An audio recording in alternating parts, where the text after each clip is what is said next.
कहानी बहुत पुरानी है, आपने शायद सुना भी हो, परंतु आज एक अलग भाव से मैं आपको सुनाना चाहूंगी। आशा है आप पूरी कहानी भी सुनेंगे और अगर मुझे पहली बार सुन रहे हैं तो लाइक भी करेंगे। तो दोस्तों, कहानी कुछ इस प्रकार है। दो भाई हुआ करते थे। जब तक माता पिता जिंदा थे सब कुछ ठीक ठाक चल रहा था, परंतु माता पिता के गुजरने के बाद छोटे भाई धीरे धीरे उन्हें लगने लगा कि बड़े भैया कुछ अधिक ही रौब दिखा रहे हैं, हर बात पर टोका टोकी कर रहे हैं। दोनों भाइयों के शादी भी हो चुकी थी, बच्चे भी थे। माता पिता ने जाने से पहले अपने सारे ड्यूटीज को बाखूबी निभा लिया था। उन्होंने एक प्यारा सा छोटा सा 2 मंजिला मकान भी बना लिया था ताकि भविष्य में धन संपत्ति को लेकर कोई समस्या न हो। माता पिता ने अपने जीते जी दोनों भाइयों के ब्याह के कुछ महीने बाद दोनों की रसोइयां भी अलग कर दी थी, जिससे कोई किसी पर बोझ न बने और न ही आपस में कोई मनमुटाव का स्थान हो। पुराने जमाने के होते हुए भी इतना तटस्थ होकर सोचना काबिले तारीफ की बात थी। छोटा भाई जो था वह ऊपरी मंजिल में रहता था और बड़े भैया ग्राउंड फ्लोर में रहते थे। दोनों भाइयों के पास स्कूटर भी थी और कार भी था। बड़े भैया चूंकि ऑफिस से जल्दी घर आ जाते थे, अतः वे अपनी गाड़ी हो या स्कूटर कार पार्किंग में पहले पार्क कर दिया करते थे।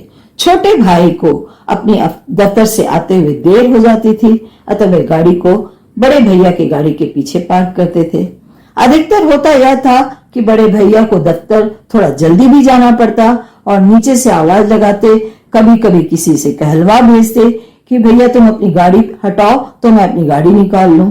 यही नहीं, कभी कभी दोपहर के समय ऊपर छोटे भाई के बच्चे धमा चौकड़ी मचाते रहते तो वे टोक भी दिया करते थे। हल्की सी डांट भी लगा देते थे कि दोपहर को आराम करने के समय में क्यों शोर मचा रहे हो, इतना कूदना उछलना क्यों कर रहे हो। छोटे भाई को यह बात बहुत अखरने लगी। उन्हें लगा कि बड़े भैया हर समय टोका टोकी कर रहे हैं या तो इंस्ट्रक्शन देते रहते हैं।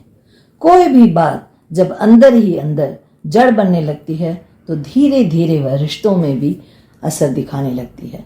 यहाँ भी यही हाल था। दोनों भाइयों के बीच बहुत कम बातचीत होती थी। तभी दुर्गा पूजा का समय आया और हम सब जानते हैं कि बिहार में दुर्गा पूजा की मूर्ति और पंडाल सजाने के लिए घर घर जाकर चंदा इकट्ठा किया जाता है। उसी तरह कुछ लोग चंदा मांगने आए। चूंकि बड़े भाई का मकान नीचे था, उनके पास पहले गए। भैया ने उन्हें चंदा दिया। मैं ऊपर अपनी बालकोनी में खड़ा होकर देख रहा था। तभी देखा वे लोग सीढ़ियां चढ़ने लगे हैं। जैसे ही वे सीढ़ियां चढ़ने लगे तभी बड़े भाई ने आवाज लगाई। उन्होंने कहा, कहाँ जा रहे हो? मकान 2 अलग जरूर हैं पर घर एक ही है। हम दोनों भाई हैं, मैं दूं या वह दे, कोई फर्क नहीं पड़ता। और वैसे भी वह दफ्तर से देर से आता है, उसे अभी डिस्टर्ब नहीं करो, वह आराम कर रहा होगा। भैया की बातें मेरे कानों में पिघलते शीशे के समान पड़ी। शर्म से मेरा सर झुका जा रहा था। खुद को कोसने लगा कि हमेशा मैंने बड़े भाई को अपनेपन में रौब और घमंड के साथ देखा है। हमेशा उन्हें बुरे लोगों के साथ ही कंपेयर किया है। उम्र में तो मैं छोटा था ही, आज अपनी नजरों में भी मैं छोटा हो गया हूँ। तो दोस्तों, कहने का तात्पर्य यह है कि अपनी दृष्टि नहीं, दृष्टिकोण को बदलना चाहिए। बुरा सोचेंगे तो सब कुछ बुरा ही लगेगा, इसलिए अच्छा सोचें, अच्छा विचार रखें, अच्छी बातों पर ध्यान दें। अब इजाजत दें उमा प्रभाकरण को।